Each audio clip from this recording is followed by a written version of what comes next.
kritik masalah terhadap pemerintah diadukan kepada polisi.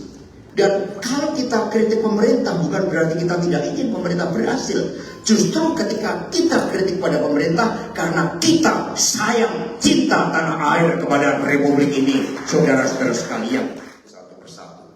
Dari Pak Ahmad Basarah, Ketua DPP Bidang Luar Negeri tadi sudah sangat lengkap dan memang desainnya saya tidak perlu lagi memberikan suatu sambutan, tapi mengingat ada perubahan acara dan di mana keynote speaker Bu Megawati Soekarno Putri akan disampaikan pada sesi yang kedua, maka di sini kami ingin menegaskan bahwa Pak Ahmad Basarah ini menjadi saksi tentang bagaimana Ibu Megawati Soekarno Putri setiap melakukan muhibah ke luar negeri, bertemu dengan para duta besar negara sahabat. Ibu Mega selalu menegaskan tentang relevansi konferensi Asia Afrika sebagai narasi pembebasan bangsa-bangsa tertindas yang kemudian bersatu menggelurakan suatu proyek dekolonialisasi yang pertama tanpa campur tangan Barat. Itu luar biasa. Karena itulah saudara-saudara sekalian, Indonesia sebenarnya menjadi mercusuar dari keadilan dan mercusuar dari perjuangan agar kemanusiaan ditegakkan. Kemanusiaan yang mengandung suatu nilai-nilai agar tidak boleh ada suatu penghisapan apapun. Karena itulah Indonesia dengan rekam jejak sejarah yang luar biasa tersebut harus menjadi suri teladan di dalam implementasi perjuangan keadilan kemanusiaan sebagai narasi pembebasan umat manusia yang mengalami ketertindasan. Setuju? Maka saya sengaja bawa buku 2.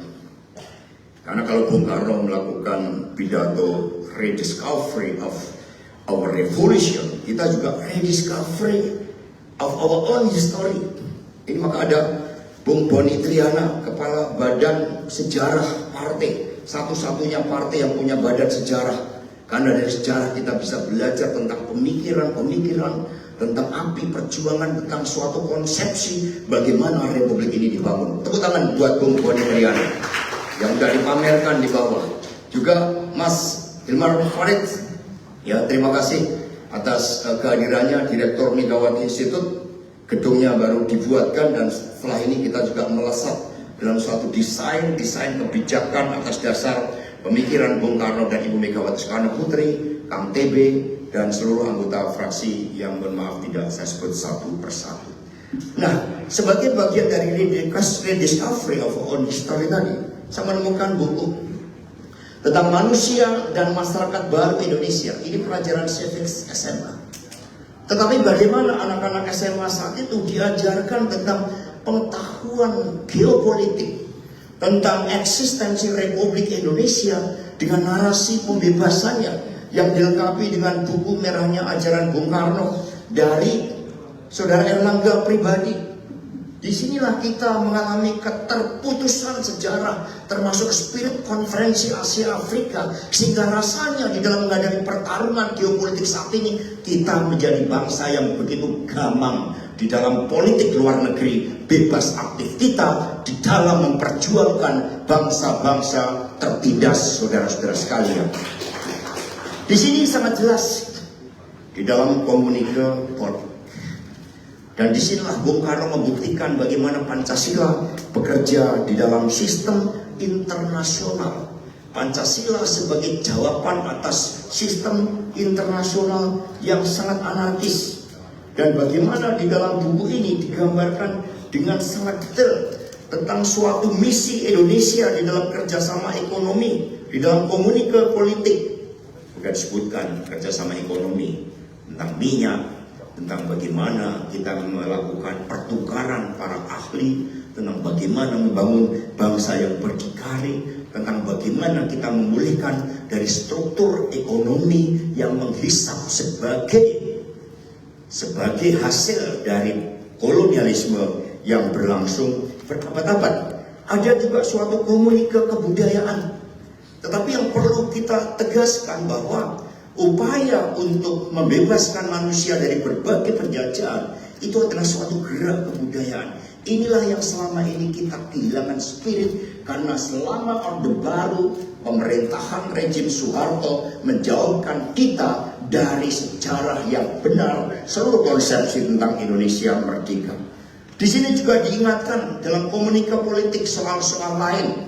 Saya bacakan, mengingat adanya ketegangan di Timur Tengah yang disebabkan karena keadaan di Palestina dan adanya bahaya bagi perdamaian dunia yang diakibatkan oleh ketegangan ini, Konferensi Asia Afrika menyatakan sokongannya kepada hak bangsa-bangsa Arab atas Palestina dan menyerukan agar dilaksanakan resolusi PBB mengenai Palestina dan tercapainya suatu penyelesaian dengan jalan damai atas masalah Palestina. Ini ditandatangani 29 pemimpin negara di dalam Konferensi Asia Afrika tersebut, di mana seluruh pemimpin dalam komunika politik itu adalah dari Indonesia kita. Maka saudara-saudara sekalian, inilah mengapa kita harus konsisten memperjuangkan Palestina. Kemudian yang kedua, dalam hubungan sikap yang telah dinyatakan mengenai penghapusan kolonialisme, Konferensi Asia Afrika menyokong kedudukan Indonesia dalam persoalan Irian Barat. Nah, jadi ini adalah suatu hukum internasional yang diciptakan melalui Konferensi Asia Afrika Dasar Sila Bandung. Relevansinya apa? Saudara-saudara sekalian, sebagai mercusuar keadilan dan kemanusiaan dengan narasi pembebasan yang sangat kental, maka di Republik ini seharusnya tidak boleh ada penindasan atas cara apapun. Betul? Sekarang ini kritik masalah pangan diadukan ke polisi. Kritik masalah terhadap pemerintah diadukan kepada polisi. Padahal Republik ini dibangun dengan suatu dialektika. Maka Pak Baskara tadi mengatakan bagaimana seminar ini menjadi suatu dialektika pemikiran. Dan kalau kita kritik pemerintah bukan berarti kita tidak ingin pemerintah berhasil. Justru ketika kita kritik pada pemerintah karena kita sayang, cinta tanah air kepada Republik ini, saudara-saudara sekalian. Maka dengan belajar narasi pembebasan dari Konferensi Asia Afrika, kita tidak hanya menggelorakan semangat kepemimpinan Indonesia bagi dunia, tapi di dalam juga kita serukan, kita harus menjadi sumber keteladanan bahwa perbedaan-perbedaan ide dan pemikiran selama digerakkan oleh semangat rasa cinta tanah air untuk kemajuan bangsa, itu bukan hal yang diharapkan, tetapi itu penting dalam hal demokrasi. Maka mengapa PD Perjuangan harus menjadi partai yang kokoh, partai yang progresif, dan partai yang berdiri tegak di dalam menghadapi berbagai tekanan-tekanan apapun, karena sejarah mengajarkan kita merdeka karena kita ingin membebaskan diri dari berbagai tekanan penghisapan, the freedom of speech, freedom to organize the people, freedom of press, dan sebagainya, termasuk berjalannya fungsi-fungsi DPR RI sebagai check and balances di dalam konstruksi sistem politik kita. Semua kita perjuangkan demi sehatnya Indonesia di dalam mencapai tujuan bernegara. Narasi pembebasan itulah yang kita temukan di dalam seminar ini, dan untuk itu jangan pernah lelah berjuang bagi Indonesia kita, karena di dalam akhir dari komunika ini dikatakan dengan sangat tegas bahwa Indonesia berdiri di muka di dalam perjuangan pembebasan, dan kita harus memberikan suatu pelajaran kepada dunia bahwa tidak ada penindasan yang terjadi di bumi Indonesia tercinta. Maka dengan mengucapkan syukur kehadirat Tuhan Yang Maha Kuasa, dengan seizin Ibu Megawati Soekarno Putri dan Bapak Ibu saudara-saudara sekalian, seminar memperingati 71 tahun Konferensi Asia Afrika dan relevansinya dengan pertarungan geopolitik saat ini kami nyatakan dibuka. Terima kasih. Merdeka! Merdeka! Merdeka!